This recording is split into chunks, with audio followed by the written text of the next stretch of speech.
কিয়ামতের কঠিন ময়দানে আল্লাহ পাক রব্বুল আলামিন ডাক দিবেন, ও লৌহে মাহফুজ, আমার কালাম কই? তোমার কাছে আমার কালাম ছিল। লৌহে মাহফুজ বলবে, আল্লাহ, আপনার কালাম জিবরাইল আমার কাছ থেকে নিয়ে গেছে। জিবরাইল আমিনকে আল্লাহ জিজ্ঞাসা করবেন, আমার কালাম কই? জিবরাইল আলাইহিস সালাম বলবেন, আপনার হাবিবের কাছে আমি দিয়ে আসছি। আপনার কালামের হেফাজত আপনার হাবিবের কাছে দিয়ে আসছি। আল্লাহর হাবিবকে ওই দিন জিজ্ঞাসা করবেন, দোস্ত, আমার কালামের হেফাজত আপনি করছেননি? জি, আমি করছি। এখন আমার কালাম কই? যে আপনার কালাম আমার উম্মতের কাছে রাইখা আসছি। আপনার উম্মতকে আমার কালাম হেফাজত করবে। আপনার উম্মতকে আমার কালামের হেফাজতের দায়িত্ব নিতে পারবে? তারা কি আমার কালামের হেফাজত করতে পারছে নাকি? আপনার উম্মতকে জিজ্ঞাসা করব। আপনার হাবিব সাজদায় পড়ে কাঁদবেন, প্রভু, আমার উম্মতকে জিগায়েন না, আমার উম্মতকে জিগায়েন না। কারণ আল্লাহর হাবিব জানেন এই উম্মতের হেফাজতের দায়িত্ব সবাই সমান নিতে পারবে না। এই উম্মতের হালত নবীজি জানে, সবাই যে সমান নিতে পারবে না এটা আল্লাহর পয়গম্বর জানেন। এই জন্য আল্লাহর পয়গম্বর বলবেন, আল্লাহ, আমার উম্মতকে জিজ্ঞাসা না করি আপনার কালামকে জিজ্ঞাসা করেন। একটু জোরে কোন সুবহানাল্লাহ। আপনার কালামকে জিজ্ঞাসা করেন, আমার উম্মত আপনার কালামকে কে কি পরিমাণ হেফাজত করছে। আল্লাহ পাক রব্বুল আলামিনের দরবারে আল্লাহর কালামকে হেফাজত কে কি পরিমাণ করছে জিজ্ঞাসা করার জন্য হাজির করা হবে। আল্লাহর কালাম ওই দিন আল্লাহর সামনে দাঁড়াবে। আপনার আমার হাবিব বলেন, কোর্টে যেইভাবে উকিল জজের সাথে জেরা করে, আল্লাহর কালাম ওইভাবে আল্লাহর সাথে জেরা করবে। আল্লাহর কালাম বলতে থাকবে, আল্লাহ, আপনার হাবিব আমাকে রেখে আসার পরে কিয়ামত পর্যন্ত একদল উম্মত আপনার সন্তুষ্টি পাওয়ার জন্য আমাকে হেফাজতের দায়িত্ব নিছে। একদল মানুষ আমাকে মুখস্থ করে তাদের সিনার ভিতরে হেফাজত করছে। আল্লাহ, আপনার একটা অক্ষর, আপনার কালামের কোন একটা হরফকে মুছতে তারা দেয় নাই। কোরআনের হাফেজ ৬৬৬৬ আয়াতকে তাদের সিনার ভিতরে রক্ষণাবেক্ষণ করেছে। একদল মানুষ কোরআনের ব্যাখ্যা বিশ্লেষণ করে তাফসীর লিখে হেফাজত করেছে। আবার কোন মানুষ হাফেজ আলেম হতে পারেন নাই, কিন্তু আমার হেফাজত থেকে তারাও বাদ যায় নাই। হাফেজ আলেম হতে পারে নাই, কিন্তু হাফেজ আলেম হওয়ার জন্য একটা ঘরের দরকার, এই ঘরটার একটা জায়গার দরকার। একদল মানুষ এমন ছিল জায়গা দিয়ে দিছে। একদল মানুষ এমন ছিল এই জায়গার উপরে কোরআন হাদিস পড়ে যারা হাফেজ আলেম হবে এদের জন্য থাকার ব্যবস্থার সুন্দর ঘর বানায় দিছে। এই হাফেজ আলেম যারা হবে শীতকালে যেন ঠান্ডা না লাগে বাচ্চাদের, এই জন্য আপনার বান্দাদের অনেক বান্দা এমন আছেন শীতকালে শীতের কাপড়ের ব্যবস্থা করে দিছে, কার্পেটের ব্যবস্থা করে দিছে। আপনার বান্দাদের এমন বান্দা হাবিবের উম্মত অনেক ছিলেন, যারা এমন ছিলেন হাফেজ হন নাই, আলেম হন নাই, কিন্তু হাফেজ আলেম হওয়ার জন্য যে ওরা এখানে থাকতো এদের খাবারের ব্যবস্থা করে দিত। কেউ লজিং রাখতো, কেউ সাহায্য সহযোগিতা করত। আপনারা যারা এই সমস্ত মাদ্রাসার সাথে মিলেমিশে আছেন, কিয়ামতের কঠিন ময়দানে আপনাদের জন্য একটা সুসংবাদ হলো, আল্লাহ পাক রব্বুল আলামিন একদল মানুষকে জাহান্নামে দিতে চাইবেন। ওই সময় আল্লাহর কালাম সামনে জেরা করতে শুরু করবে। আল্লাহ এদেরকে জাহান্নামে দিতে পারবেন না। কেন? এদের তো এই গুনাহ আছে, ওই গুনাহ আছে, এই গুনাহ আছে, ওই গুনাহ আছে। আল্লাহর কালামে এই দিন বলবে, আমি এদের পক্ষে সুপারিশ করিতেছি, এদেরকে মাফ করিয়া দেন, কারণ আমার হেফাজতের কাজে ওরা মেহনত করছে। আমার হেফাজতের কাজে ওরা ভূমিকা রাখছে, এদেরকে আজকে মাফ করে দেন, মাফ করে দেন। আল্লাহ বলবেন মাফ করা যাবে না, ওরা অনেক বড় বড় গুনাহ করছে। আল্লাহর কালাম বলবে যদি মাফ না করেন তাহলে আমি যে আপনার কালাম এটা অস্বীকার করে। وَمِنَ النَّاسِ مَن يَشْرِي نَفْسَهُ ابْتِغَاءَ مَرْضَاتِ اللَّهِ وَاللَّهُ رَءُوفٌ بِالْعِبَادِ। আল্লাহ পাক রব্বুল আলামিন বলেন, মানুষের মধ্যে এমন কিছু মানুষ আছে, আপনার আমার নবীকে জানায় দিলেন, ওগো পয়গম্বর, মানুষের মধ্যে এমন কিছু মানুষ আছে যারা নাকি আল্লাহর সন্তুষ্টি অর্জনের জন্য জীবনের সব বিলায় দিতে পারে, তবু আল্লাহর সন্তুষ্টি নিয়েই তারা খুশি থাকে।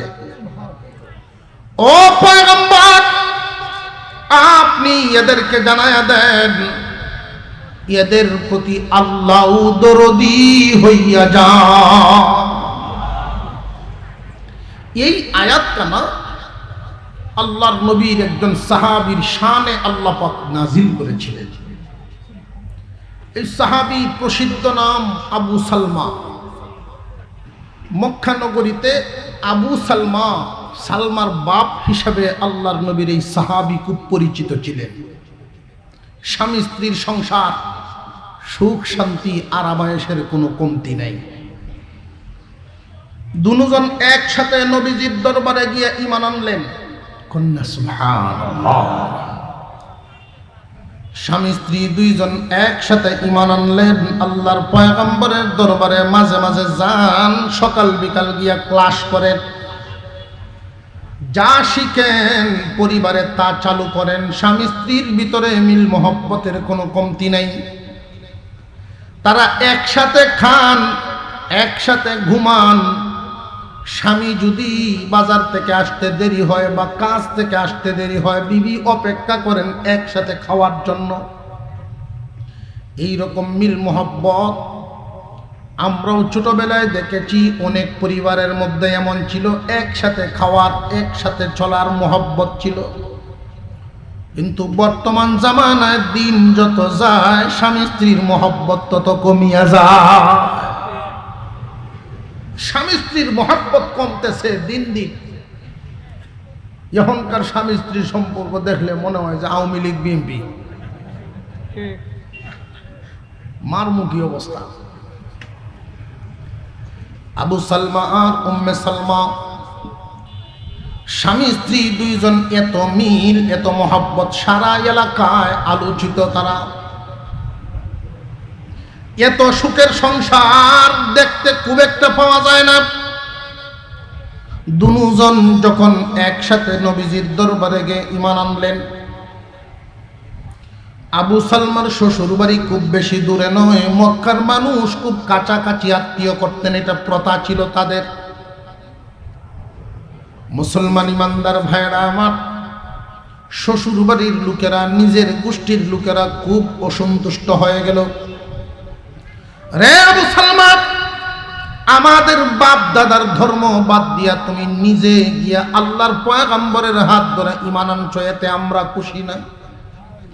আবু সালমা জানায়া দিলেন, কে খুশি কে বেজার এটা আমি দেখি না, আমার আল্লাহ এবং রসুল খুশি কিনা এটাই আমার দেখার বিষয়। দিন যাইতে লাগলো। কিছুদিন পরে আপনার আমার নবী মক্কা ছেড়ে যখন হিজরত করে মদিনায় চলে গেলেন, আবু সালমা জানায় দিলেন, উম্মে সালমা, মক্কায় থাকা আমার আর ভালো লাগে না, কারণ যেই শহরে রসুল নাই ওই শহরে আমিও থাকবো না। আশিক রসুল ছিলেন তারা। রসুলের মোহাব্বত দিলের ভিতরে কি পরিমাণ, আত্মীয় স্বজন সব চোখের সামনে আছে কিন্তু মন ভালো থাকে না। বংশ বুনিয়াদ সামনে আছে, পরিবার পরিজন সব সামনে আছে, কিন্তু রসুল শহরে নাই, তার ভাল লাগে না। তিনি একটাই কথা বলেন, যেই শহরে রসুল নাই এই শহরে আমিও থাকব না।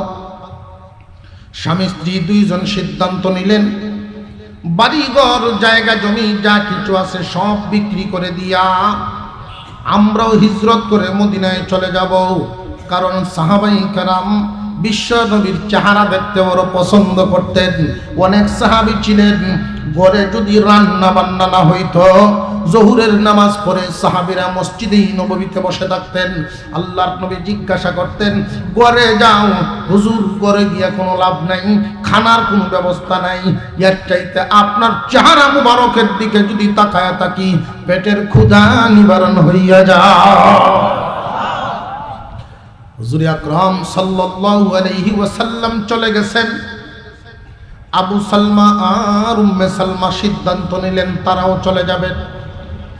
এই খবরটা গোপন রাখার জন্য তারা পরামর্শ করলেন, কিন্তু উম্মে সালমা নরম মনের মানুষ, পাড়াতেই যেহেতু তার বাবার বাড়ি, মার কাছে গিয়া বলে দিচ্ছেন, মাগো কিছুদিনের ভিতরেই আমরা হিজরত করে মদিনায় চলে যাব।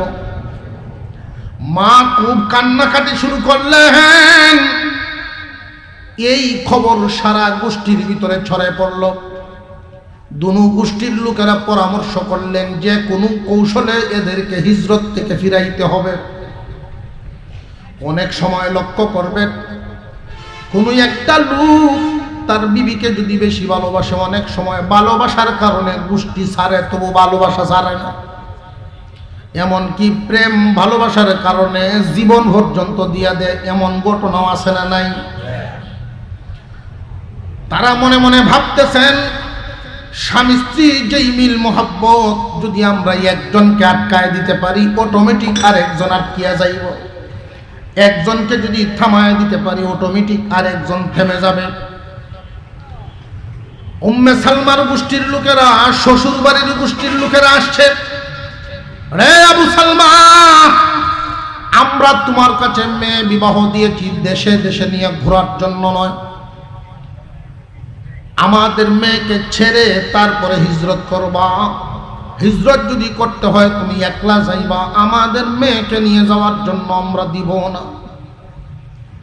শ্বশুর বাড়ির গোষ্ঠীর লোকেরা উম্মে সালমাকে নিয়ে আটক করে দিল। নিজের গোষ্ঠীর লোকেরা আসছে, রে আবু সালমা, যদিও সালমা তোমার সন্তান, কিন্তু আমাদেরও তো অধিকার আছে, রক্তের টান আছে। আমাদের অধিকারের কারণে সন্তানকে আমরা আটক দিলাম।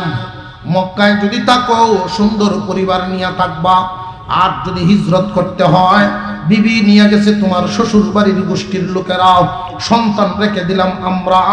হিজরত যদি করতে হয় তুমি একা করবা, এদেরকে নিয়ে যাইতে দিব না। সহায় সম্পত্তি বিক্রি করা বন্ধ। আবু সালমা কঠিন পরীক্ষার সম্মুখীন হয়ে গেলেন। একদিকে বিবি বাচ্চা সহায় সম্পত্তি, আরেকদিকে হিজরত করে আল্লাহ এবং রসুলকে খুশি করা। উঁচা একটা টিলার মধ্যে দাঁড়ায় আবু সালমা ঘোষণা দেওয়া শুরু করলেন, রে মক্কাবাসী শুনিয়া রাখো, আমরা আল্লাহর পয়গম্বর মুহাম্মদুর রাসূলুল্লাহর উম্মত।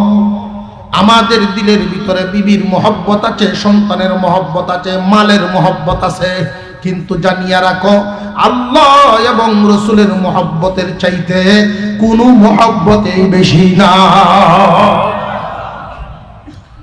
সবকিছু ছেড়ে দিয়া আবু সালমা যখন মক্কা ছেড়ে মদিনার উদ্দেশ্যে হিজরত করলেন, যাওয়া শুরু করলেন। একদিন দুই দিন এইভাবে 6 দিনে গিয়া পৌঁছলেন মদিনায়।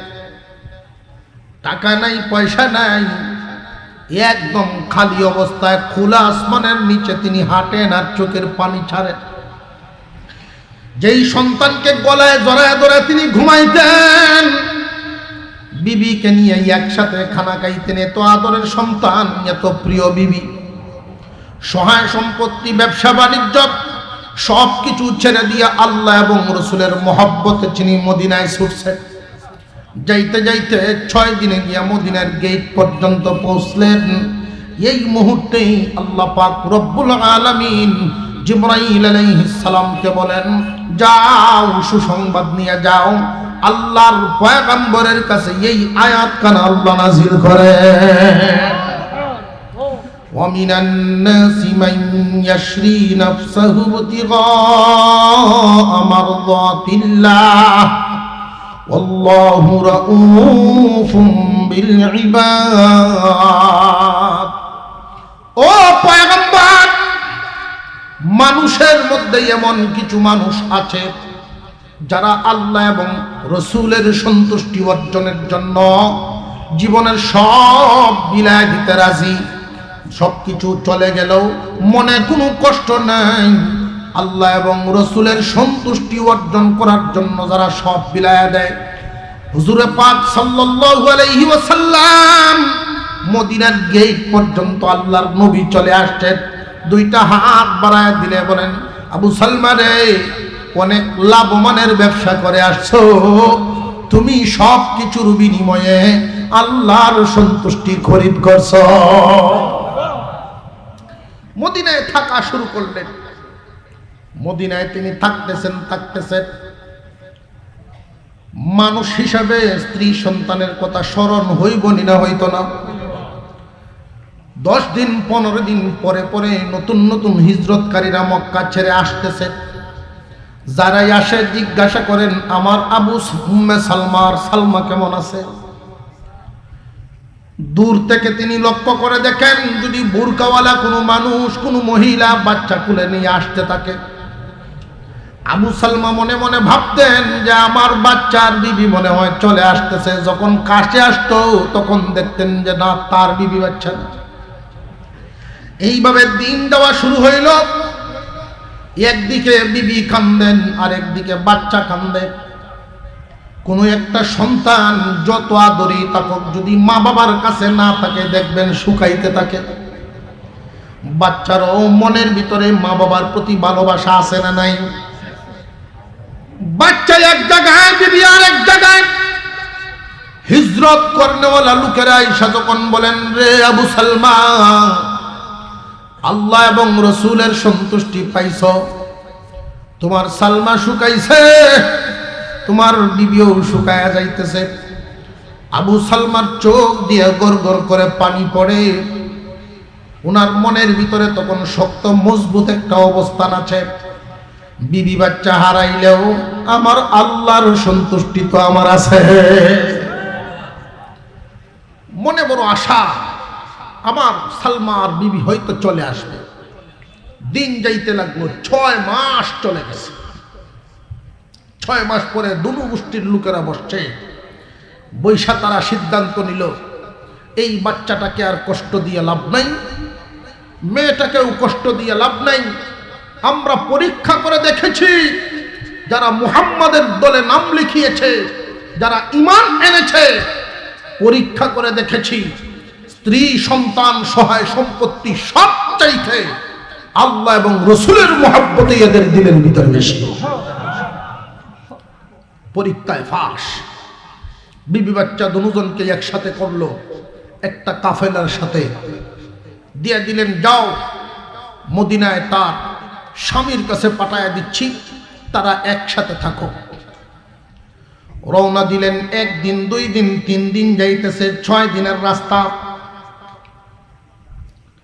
উম্মে সালমা রাস্তা দিয়ে আসেন আর মনে মনে ভাবেন যেই বিয়ে শাদীর পর থেকে যেই স্বামীকে ছাড়া একদিনও ঘুমান নাই যেই স্বামীকে ছাড়া এক ওয়াক্ত খানা খান নাই 6 মাস কত হয়ে গেল মদিনায় চলে গেলেন 6 মাস পরে আজকে বুঝি দেখা হবে উনি মনের ভিতরে কত কল্পনা আঁকতেছেন উম্মে সালমা মনে মনে ভাবতেছেন আমি মদিনার গেইটে গিয়া মদিনায় প্রথম গিয়া আমি তো বুরকা পরা অবস্থায় আমারে চিনব না আমি পিছন দিক থেকে গিয়ে চোখে ধরে বলবো দেখি আমার কণ্ঠ শুনে কি চিনতে পারে নাকি আমাদেরকে ভুলে ফেলছে 6 মাসে এটা পরীক্ষা করব এইভাবে মনে কল্পনা করে করে উম্মে সালমা তার সন্তান কোলে নিয়ে যখন মদিনা পর্যন্ত গিয়ে পৌঁছে গেলেন এমনি একজন ঘোষকের ঘোষণা তার কানের মধ্যে আইসা লাগতেছে তোমরা কারা গো কে কোথায় আছো জলদি তোমরা একত্রিত হয়ে যাও জানাজার নামাজ সংগঠিত হবে জানাজার নামাজ অনুষ্ঠিত হবে আবু সালমা দুনিয়া থেকে বিদায় হয়ে গেছে। আবু সালমা দুনিয়া থেকে বিদায় হয়ে গেছে। এই খবরটা যখন উম্মে সালমার কান পর্যন্ত পৌঁছে গেল, তিনি ডাক দিয়া বলেন, রে ঘোষক, কোন আবু সালমা মারা গেছে? কার কথা তুমি বলতেছো? ঘোষকে ডাক দিয়া বলে, মহিলা গো, আপনি চিনবেন না, তিনি বড় ত্যাগী একজন মানুষ। স্ত্রী সন্তান সব কিছু বাদ দিয়া হিজরত করে তিনি মক্কা থেকে মদিনায় চলে আসছিলেন আল্লাহ এবং রসুলের মহব্বতে। আল্লাহ এবং রসুলের মহব্বত ভালোবাসা পাওয়ার জন্য সবকিছু ত্যাগ করে তিনি হিজরত করে মক্কা ছেড়ে মদিনায় আসছিলেন। আল্লাহর মহব্বতের এই বান্দা, রসুলের মহব্বতের এই সাহাবী আজকে চিরদিনের জন্য দুনিয়া থেকে বিদায় হয়ে গেছে। উম্মে সালমা দৌড়ায় লাশের কাছে গেলেন, গিয়ে দেখেন চাদর দিয়ে বডিটা ঢাকা আছে। তিনি বডিটার কাছে, মাথার কাছে গিয়া ডাকতেছেন, ও আবু সালমা, আমরা এই মদিনায় আসলাম, তোমার সন্তানকে আদর করার মতো মদিনায় আর কেউ নেই, আমাদের কোনো আত্মীয় স্বজন নেই, কে আমাদেরকে দেখবে, কে আমাদের ভরণ পোষণের দায়িত্ব নেবে? তুমি বুঝি অভিমান করে চলে গেছ? আমি ইচ্ছা করে মক্কায় থাকি নাই, আমার গোষ্ঠীর লোকেরা আমার আসতে দেয় নাই। 6 মাস গত হয়ে গেল, 6 মাসের ভিতরে আমি অনেক চেষ্টা করেছি, কিন্তু আসতে পারি নাই, তারা আমারে বাধা দিয়ে রাখছে। আজকে বুঝি অভিমান করে চলে গেছ? স্বামী স্ত্রীর মহব্বত মক্কা নগরীতে ছিল নজিরবিহীন মহব্বত। এইভাবে যখন কান্নাকাটি করতেছেন, আল্লাহর পয়গম্বর বলেন, রে উম্মে সালমা, চোখের পানি আর ছাড়িও না। সকলের উপস্থিতিতে তিনি বলেন, রে সাহাবীরা, তোমরা শুনিয়া রাখো, আজ থেকে আমি মুহাম্মদ এই বাচ্চা এবং বাচ্চার মা লালন পালনের জিম্মাদারি আমি নবীর হাতে উঠায় নিলাম।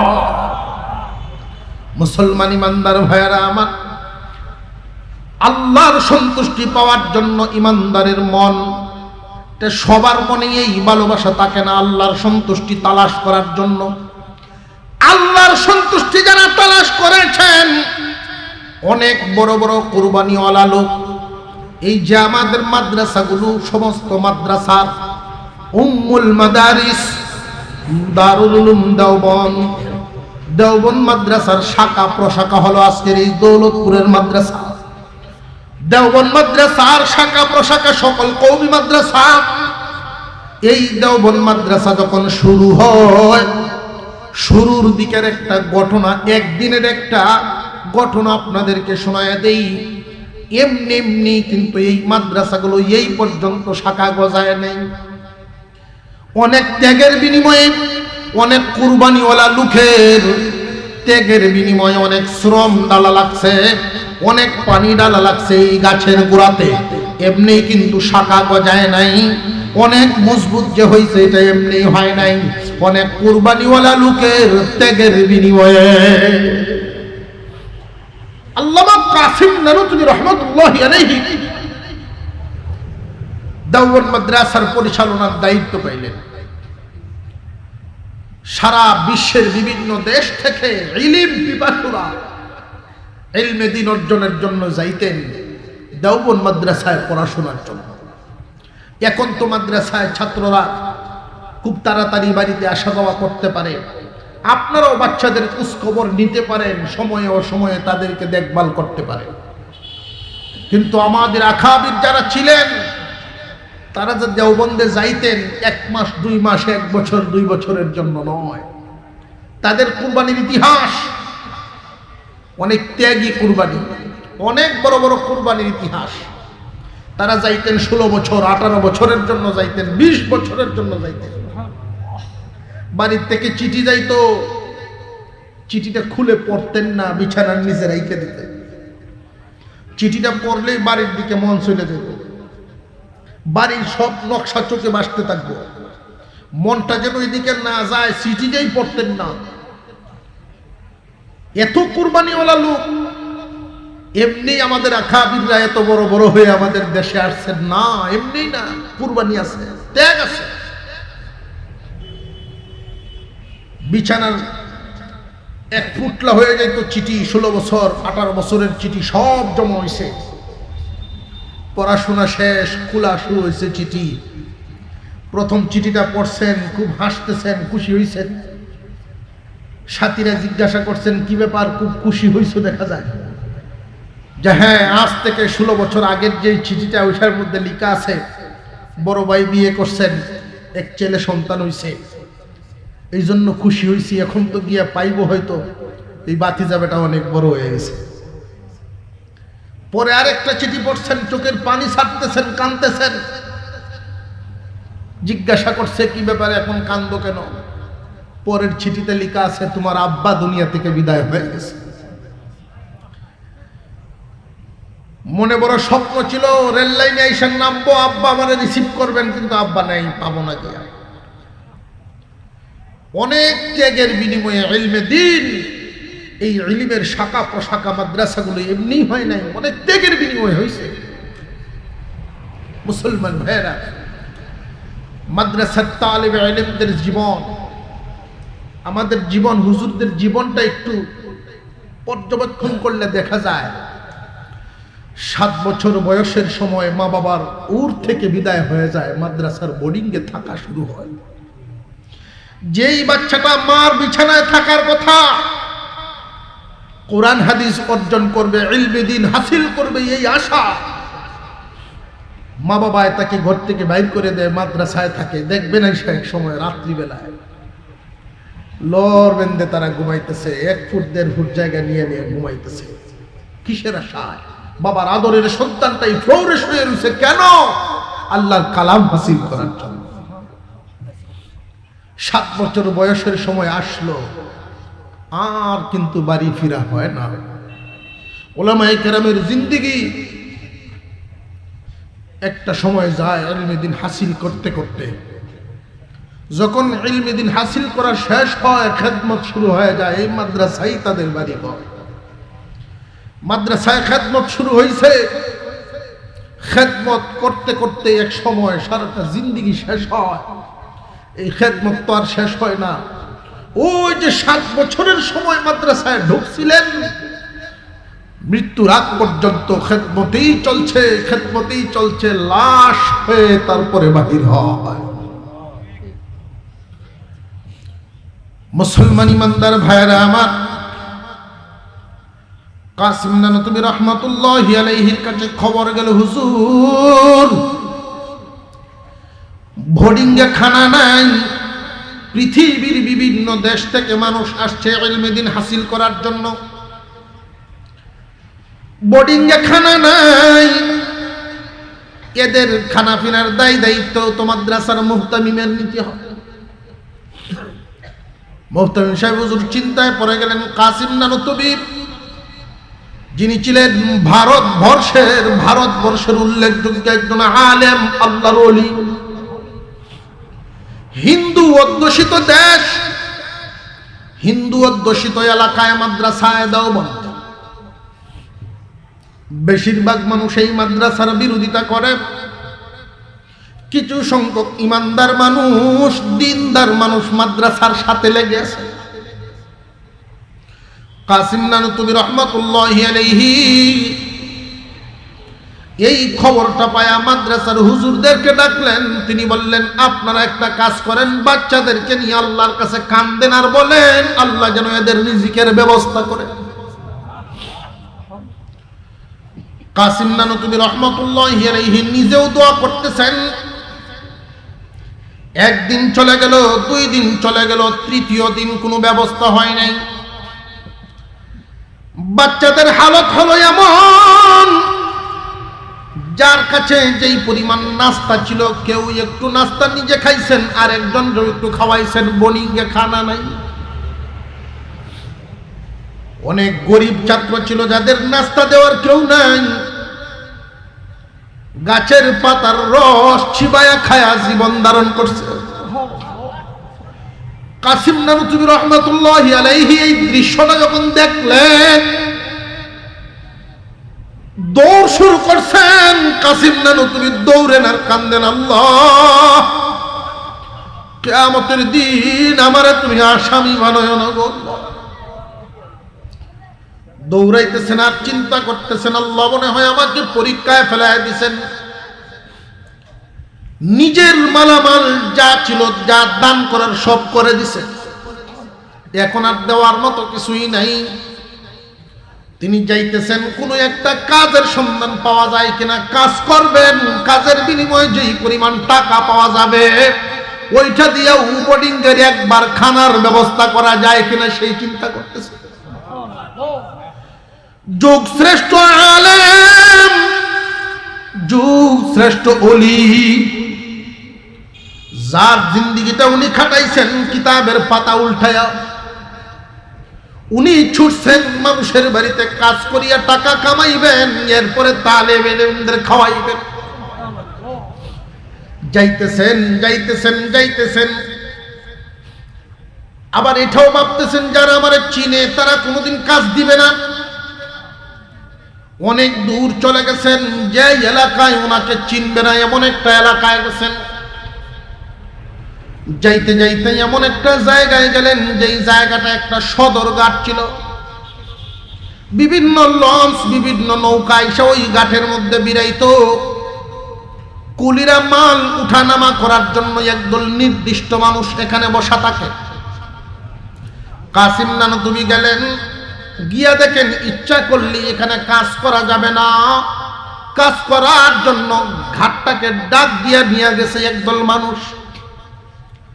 কাসিম নানতুবি তাদের কাছে গিয়া বলেন, ভাই সব, আমার একটা পরিবার, আমার একটা পরিবার, আমার পরিবারের সদস্যরা সকাল বিকাল আল্লাহর কালাম তিলাওয়াত করে, আল্লাহর কোরআন তিলাওয়াত করে। আমার একটা পরিবারের সদস্য সংখ্যা অনেক বেশি, এরা 3 দিন যাবত না খায় আছে। আপনারা বলতে পারেন, হুজুর পরিবার বললেন কেন? যে মাদ্রাসার দায়িত্বশীল যিনি হন সবগুলো মানুষের পরিবারের দায়িত্বশীল হয়ে যায়। পুরা মাদ্রাসাটাকে ওনার পরিবার মনে করে, এমনকি পরিবারের চেয়েও গুরুত্ব বেশি দেন। লক্ষ্য করে দেখবেন, মাদ্রাসার যারা মুদাররিস হন, মাদ্রাসার যিনি দায়িত্বশীল হন, উনি মাসে যদি ছুটি কাটান সর্বোচ্চ 3 দিন, 27 দিনই দেন মাদ্রাসায়, পরিবারে দেন 3 দিন। সবচেয়ে বড় পরিবার এই মাদ্রাসা। কাসিম নানতুবি বলেন, আমার পরিবারের সদস্যরা 3 দিন যাবত না খায় আছে। দেখবেন জমিনে অনেক মানুষ এমন আছে, আলেম উলামাদেরকে দেখলে, দাড়ি টুপি দেখলে এদের বড় ভালো লাগে। দাড়ি টুপিওয়ালাদেরকে দেখলেই তাদের হাবিবের কথা মনে হয়ে যায়, আল্লাহর পয়গম্বরের কথা মনে হয়, রাসূলের সুন্নতি পোশাক দেখলে তাদের মন নরম হয়ে যায়। যেই মাত্র হুজুর এই কথা বলছেন, কুলিরা সিদ্ধান্ত নিলেন, ঠিক আছে আমরা আর আজকে কোনো কাজ করব না। এই লঞ্চ যতটা আসবে এই গাঠের কাজগুলো আজকে আপনি করবেন, বিনিময়ে যা পাবেন আপনার পরিবারের জন্য নিয়ে যাবেন।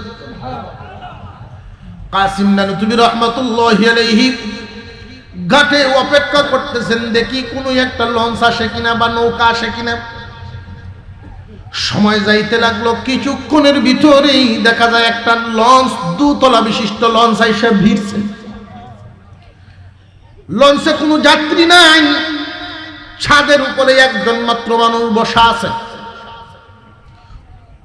ঘাটের মধ্যে লাগার সাথে সাথে উনি ডাকতেছেন, তোমরা কারা এখানে আছো? আমার লাগেজ গুলো তোমরা নামায়া দাও, 2টা লাগেজ নিয়ে আসছি। কাসিম নানতুবি রহমাতুল্লাহি আলাইহি লঞ্চের উপরে উঠলেন। ওই লোকটায় দড়িয়ে দড়িয়ে একটা লাগেজ হুজুরের মাথায় উঠায় দিছেন। কাসিম নানতুবি রহমাতুল্লাহি আলাইহি তালিবে ইলমদের খানার প্রয়োজন মিটাইবেন, খানার ব্যবস্থা করবেন, লাগেজ উঠায় নিছেন মাথায়। 3 দিন পর্যন্ত আল্লাহর কাছে দোয়া করছেন, কোনো ব্যবস্থা হয় নাই। এবার কাজ করার জন্য বাড়ি ছেড়ে ঘাটে গিয়ে দাঁড়াইছে। এই লাগেজটা যখন উপরে নামাইলেন, আবার আর একটা আইনা নিয়ে নিলেন, 2টা লাগেজ জমা করলেন। ওই লাগেজের মালিক বলতেছেন, আমাকে যদি গন্তব্যে নিয়ে পৌঁছায় দেন আমি 3 ডাবল টাকা দিব।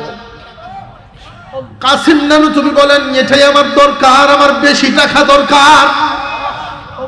কোন দিকে নিতে হবে বলেন, কোন দিকে নিতে হবে বলেন, আমার টাকার দরকার।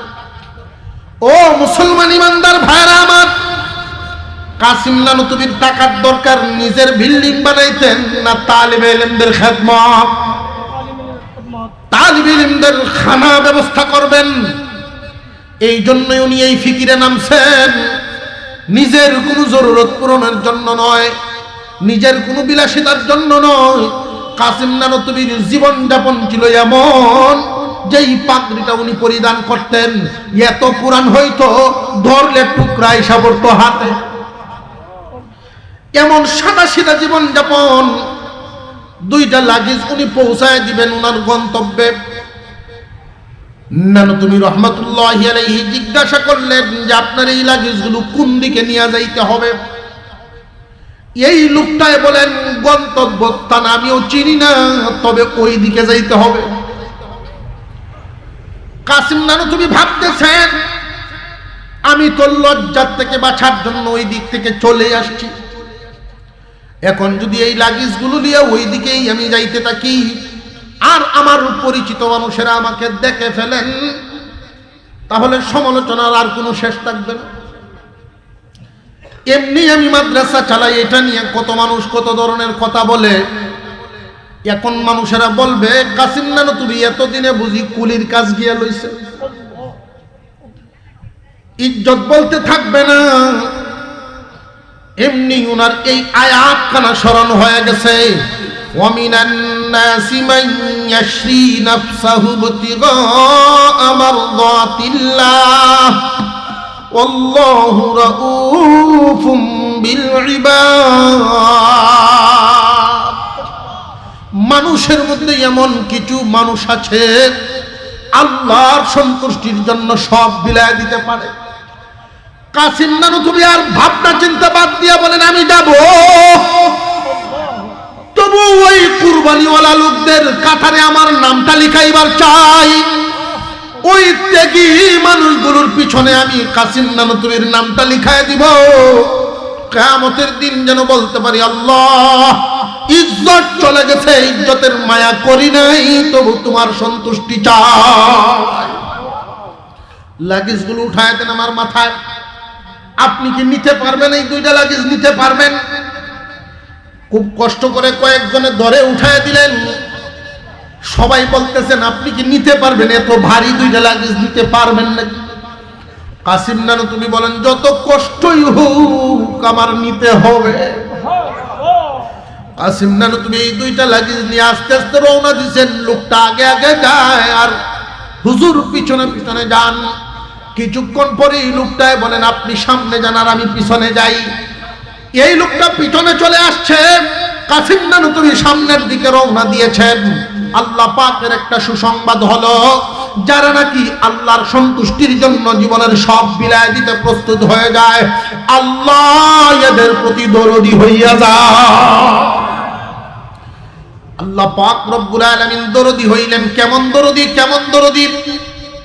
হাঁটি হাঁটি পা পা করে সামনের দিকে যখন যাইতেছেন, ওই লাগেজের মালিক মনে মনে ভাবতেছেন, এমন বয়সের একজন মানুষ এত ভারী 2টা লাগেজ কেমনে নেয়? মাথার দিকে তাকায় দেখেন আশ্চর্য ব্যাপার, ওই লাগেজগুলো আর মাথায় নাই, আধাত উপরে শূন্যে ভাসিয়া যায়।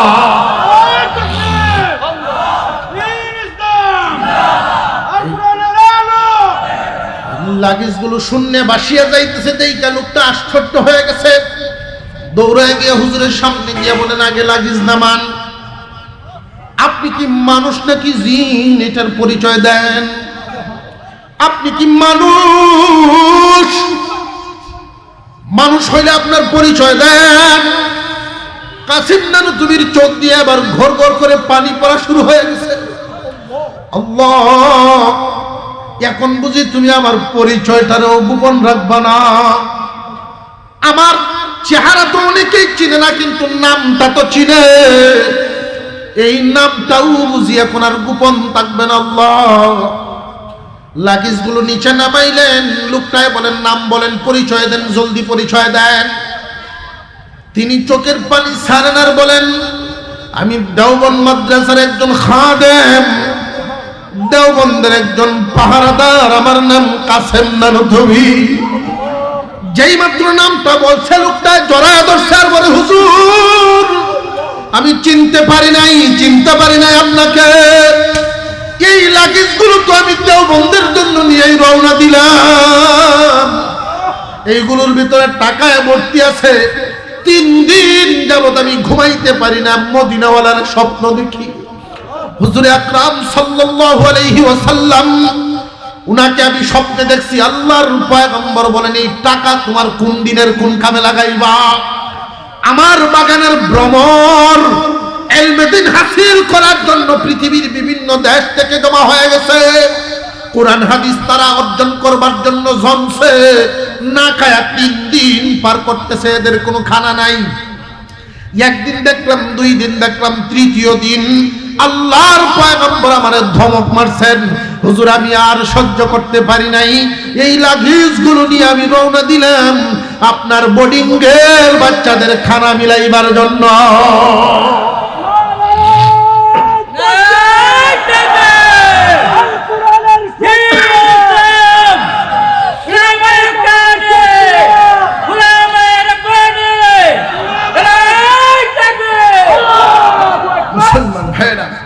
এই সমস্ত দ্বীনি মাদ্রাসার খেদমত নবী করিম সাল্লাল্লাহু আলাইহি ওয়াসাল্লাম কোন একটা জাতির উপরে ছাড়েন নাই।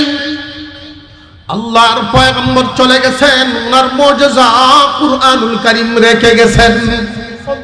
আল্লাহর কালামের জিম্মাদারির দায়িত্ব আমাদের উপরে রেখে গেছেন। এই কথা বললে চলবে না শুধু আলেমরা হেফাজত করবে, না না না, কুরআনুল কারীমের হেফাজতের দায়িত্ব সমস্ত উম্মতে মুহাম্মাদীর ঘাড়ের উপর। সমস্ত উম্মতে মুহাম্মাদী কুরআনুল কারীমের খেদমত করবে। নবী করিম সাল্লাল্লাহু আলাইহি ওয়াসাল্লাম বলেন, ক্বালান নবী সাল্লাল্লাহু আলাইহি ওয়াসাল্লাম, খায়রুকুম মান তাআল্লামাল কুরআন ওয়া আল্লামা।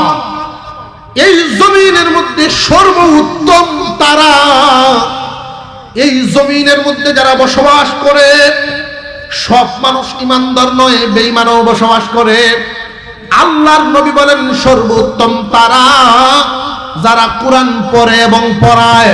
মুহাদ্দিসিনে কেরাম বলেন, 2টা ইট জোড়া লাগাইলে যেমন সিমেন্টের দরকার পড়ে, 2টা ইট জোড়া লাগাইলে যেমন সিমেন্টের দরকার পড়ে, 2টা কাঠকে একত্রিত করার জন্য যেমন লোহার প্রয়োজন পড়ে, ঠিক তেমনি ভাবে একদল মানুষ পড়াইবে আর একদল মানুষ পড়বে। 2 দলের মাঝখানে আরেক দল উম্মত থাকবে, আমার পড়ানোর ব্যবস্থা করিয়া দিব। এই পড়ানোর ব্যবস্থা যারা করিয়া দেয়, ওই মানুষগুলোর জন্য একটা সুসংবাদ, কিয়ামতের কঠিন ময়দানে আল্লাহ পাক রব্বুল আলামিন ডাক দিবেন, ও লৌহে মাহফুজ, আমার কালাম কই? তোমার কাছে আমার কালাম ছিল।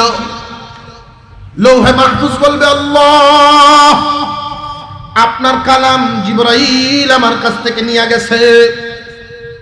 জিবরাইল আমিনকে আল্লাহ জিজ্ঞাসা করবেন, আমার কালাম কই?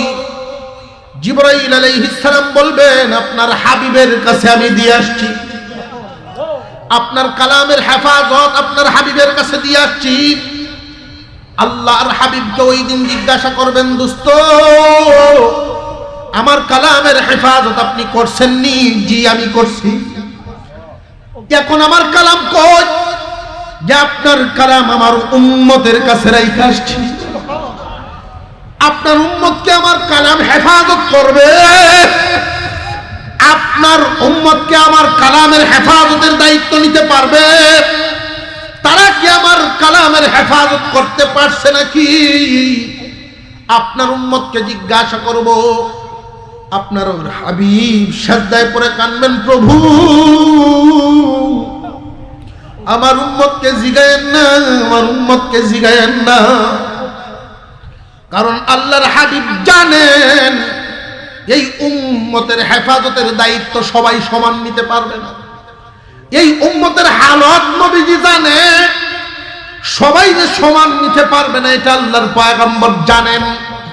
এই জন্য আল্লাহর পয়গম্বর বলবেন, আল্লাহ আমার উম্মতকে জিজ্ঞাসা না করি আপনার কালামকে জিজ্ঞাসা করেন।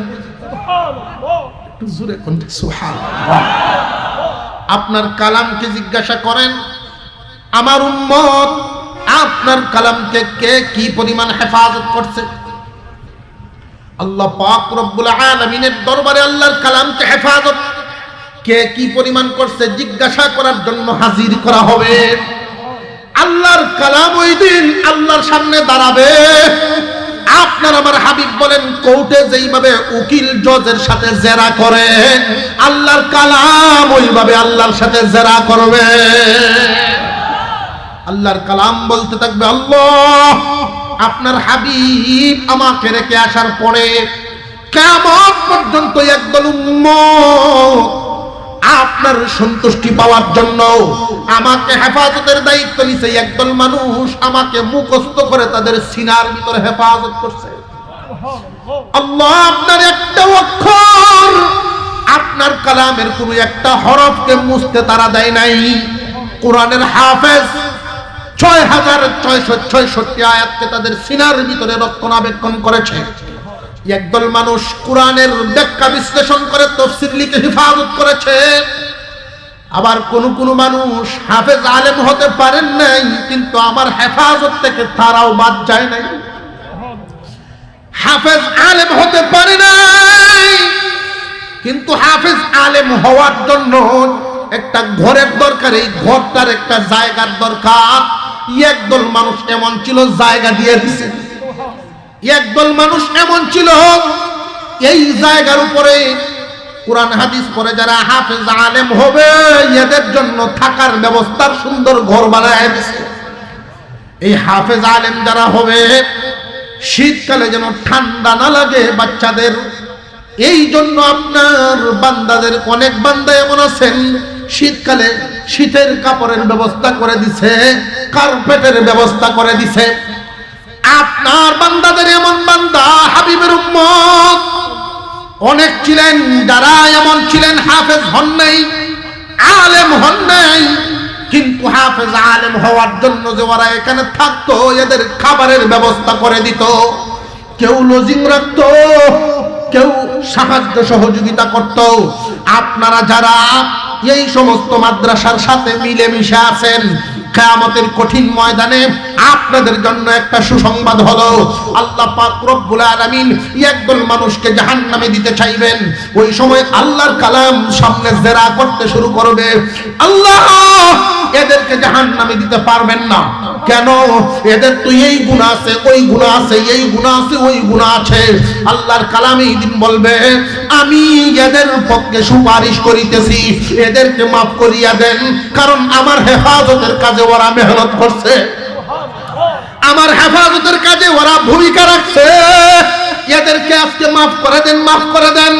আল্লাহ বলবেন মাফ করা যাবে না, ওরা অনেক বড় বড় গুনাহ করছে। আল্লাহর কালাম বলবে, যদি মাফ না করেন তাহলে আমি যে আপনার কালাম এটা অস্বীকার করে। আল্লাহর কালামকে আল্লাহ অস্বীকার করবেন না, কখনোই করবেন না। আল্লাহ পাক আল্লাহর কালামের সুপারিশ মঞ্জুর করবেন আর বলবেন, যাও তোমার সুপারিশ মঞ্জুর করলাম, এই গুনাহগারদের গুনাহ মাফ করিয়া জান্নাত দান করিলাম। আল্লাহর কিয়ামতের দিন আল্লাহর কালামের সুপারিশ পাওয়ার আশা আমাদের আছে না ভাই? আমাদের কার কার আশা আছে একটু হাত তুলি। নারে তাকবীর। আল্লাহ কবুল মঞ্জুর করে বলুন আমিন। হাত নামান। মুসলমান ভাইরা, আপনাদের এই দৌলতপুর চারগাঁও মাদ্রাসা দিন দিন তরক্কির দিকে যাচ্ছে, এতে আমরা খুশি না বেজার? বিভিন্ন এলাকা থেকে তালেবে ইলমরা এখানে আসে আল্লাহর কালাম অর্জন করার জন্য, কালামের হেফাজতকারী হওয়ার জন্য। কেউ মুখস্থ করে, কেউ অর্থ জেনে, মাসলা মাসাইল জেনে আলেম হবে। আল্লাহ তাআলা এই মাদ্রাসাকে কিয়ামত পর্যন্ত কবুল করেন, বলুন আমিন। আরো জোরে বলেন আমিন। আমি হুজুরের সাথে আলোচনা করেছি, ইনশাআল্লাহ আপনাদের সামনে এই বিষয়টা বলবো। আগে আমি আপনাদেরকে একটা কথা জিজ্ঞাসা করতে চাই। এই মাদ্রাসাকে পরিচালনা করার জন্য, মাদ্রাসা টিকিয়ে রাখার জন্য আমার 60-70 বছরের হায়াত থেকে এই মুহূর্তে আমি 20টা মিনিট সময় দান করতে পারবো কিনা? কারা কারা 20 মিনিট সময় দান করতে পারবেন বলেন? কারা কারা রাজি? একটু হাত তোলেন। কারোর উঠা বসা চলবে না, 20 মিনিট সময় আল্লাহর রাস্তায় দান করা চাই। হাত নামান। আল্লাহ এই সময় দানকে তুমি কবুল মঞ্জুর করো। আরো জোরে বলেন আমিন। কারোর উঠা বসা চলবে না, যদি উঠা বসা করেন তাহলে এই সময়টা আল্লাহর দেওয়া হায়াত আল্লাহর রাস্তায় দান করার থেকে বঞ্চিত হয়ে গেলে